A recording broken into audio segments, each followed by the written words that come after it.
Hello dears, यहाँ पर हमारे पास क्वेश्चन नंबर 9 के अंदर देखें, जहाँ पर आपकी लोअर लिमिट जो है वो -1 है और अपर लिमिट 1 है। ये फंक्शन है, एक आपके पास है x+1/2 और square root of x square plus x+1 differential x के साथ। तो यहाँ पर हमारा काम क्या है? हमारा काम ये है कि ये इस फंक्शन के ऊपर चूंकि सम पावर है तो इसे इसका डेरिवेटिव बनना चाहिए। अगर ये बनता है तो हम देखते हैं कि अगर मैं इसको फंक्शन रखूँ, एक्स स्क्र को मैं रख लूँ कि ये मेरा एफ ऑफ एक्स है। मसलन मैं रखता हूँ जी x square plus x plus 1 मेरा एफ ऑफ एक्स है। तो फिर मेरा प्राइम ऑफ एक्स उसमें तो 2x + 1 बनेगा 1। अब अगर मैं इसका एलसीएम ले लूँ ऐसे करके, इसका मैं एलसीएम ले लेता हूँ जी 2, तो फिर यहाँ 2x बन जाएगा, यहाँ पर +1 आ जाएगा। मैं क्या करता हूँ, इस ट्यू को उठाकर साइड में कर लेता हूँ।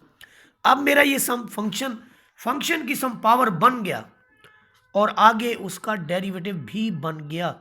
फंक्शन की सम पावर और आगे उसका डेरिवेटिव भी बन गया।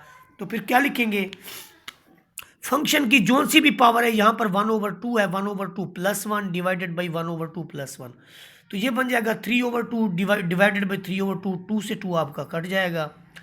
ये जो आपके पास फंक्शन है इसकी पावर 3/2 है। अब आपके पास अपर लिमिट 1 है और लोअर लिमिट आपके पास है -1। पहले तो आप इसके अंदर सब्सटीट्यूट करेंगे, अपर लिमिट x की जगह आप 1 पुट करेंगे। ये देखिए x की जगह हमने 1 पुट किया, 1 का स्क्वायर +1 फिर +1, माइनस लगाया, फार्मूले वाला माइनस है ये, इसको नहीं भूलना आपने। फिर लोअर लिमिट -1 प्लस -1 + 1, तो आपका इससे ये कट गया और बाकी आपके पास यहाँ -1 का स्क्वायर है वो मिला आपको +1, लेकिन ऊपर 3/2 है वो आप यहाँ पर लिख देंगे 3/2। तो 1 की कोई भी पावर वैसे की वैसे आ जाती है। बाकी रही बात कि 3 की पावर 3/2, ये देखें 3 की पावर जब हम 3/2 की बात करते हैं तो हम 3 के रूट की पावर 3 की बात करते हैं। तो ये ऐसे है कि आपने सब को रूट में लेके जो है 3 बार, यानी इसमें से एक अंदर आ जाएगा एक बाहर आ जाएगा। तो ये 3 स्क्वायर रूट ऑफ 3 -1 है। बाकी 1/3 आप इसको भी दे दें, इससे ये कट जाएगा और यहाँ पर 1/3 दे दें तो आपके पास रिजल्ट आ जाएगा स्क्वायर रूट ऑफ 3 - 1/3।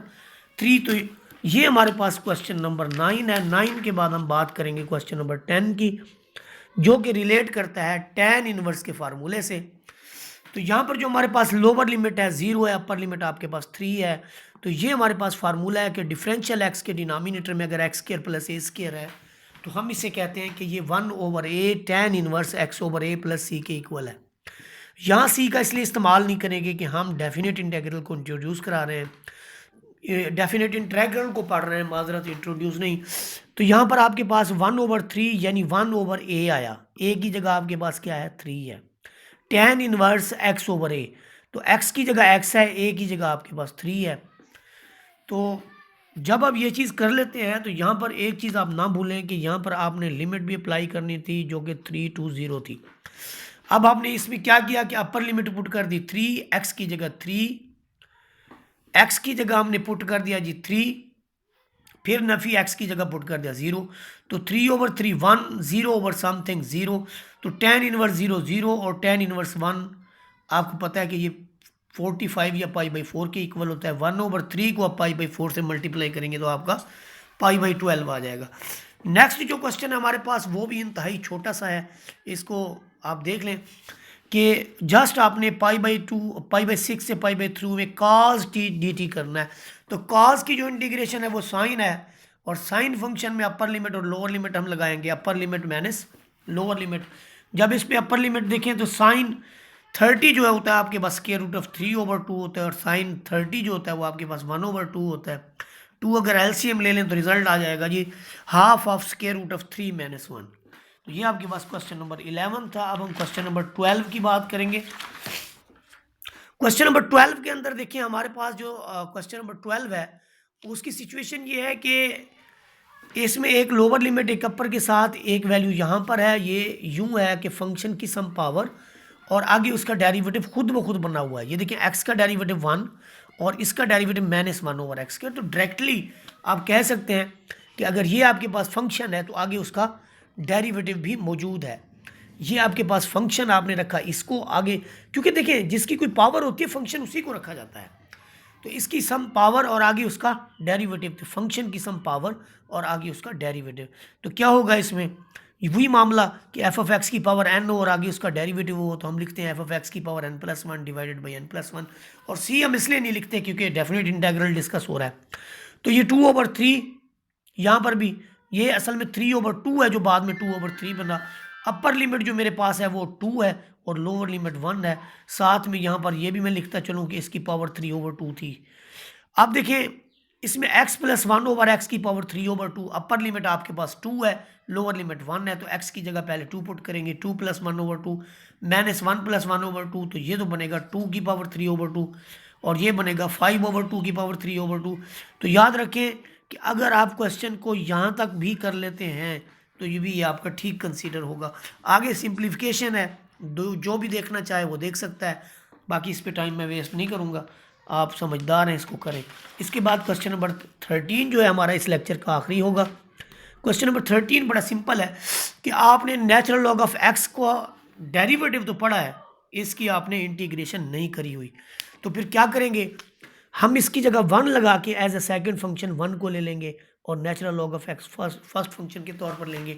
तो पिछले लेक्चर्स के अंदर मैंने आपको एक फार्मूला बताया था, वो ये था कि अगर दो फंक्शन इस तरह से हैं और हम इंटीग्रेशन बाई पार्ट्स परफॉर्म करना चाहते हैं तो हम कहेंगे first function as it is integration of second, यही क्वांटिटी यहाँ से उठा के यहाँ हमने रख देनी है जो भी रिजल्ट आए, और फर्स्ट जिसको छोड़ दिया उसका डेरिवेटिव लेना है।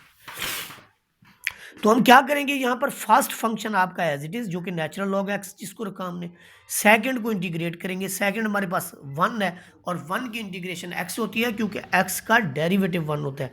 देखें याद रखें, हमने डेरिवेटिव लिया था x का, रिजल्ट आया था 1, तो फिर 1 की इंटीग्रेशन क्या होगी, x, सो सिंपल। तो इसलिए यहाँ पर x, ये आपका x आ गया और पिछला जिसको छोड़ा है उसका डेरिवेटिव 1/x, x को x कट जाएगा 1 आ जाएगा और 1 की जो इंटीग्रेशन हुआ है x है। तो अब इसमें क्या होगा, 2 natural log of 2 minus 2, upper limit put करेंगे। देखिए यहाँ पर एक चीज़ जहन में रखते जाएं कि पहले हम अपर लिमिट पुट करेंगे फिर लोअर लिमिट। तो x की जगह 2 माइनस 2 माइनस, अब x की जगह 1 नेचुरल लॉग ऑफ 1 माइनस 1, तो ये नेचुरल लॉग ऑफ 1 जो है ये आपका किसके इक्वल होगा, 0 के। तो ये 1 × 0 0, यहाँ से -1 बचा जो कि बाहर वाले माइनस से मल्टीप्लाई होकर +1 लाएगा। ये एज इट इज़ आते जाएंगे, माइनस के 2 है, प्लस का 1 है, तो माइनस का 1 रह जाएगा, बाकी ये ऐसे का ऐसे आ जाएगा। इसके मज़ीद अगर सॉल्व करना चाहते हैं तो फिर नेचुरल लॉग ऑफ 2 को स्केयर -1 कर दें, तो ये आपके पास आ जाएगा नेचुरल लॉग ऑफ 4 - 1। तो ये इसका तरीक़ाकार है।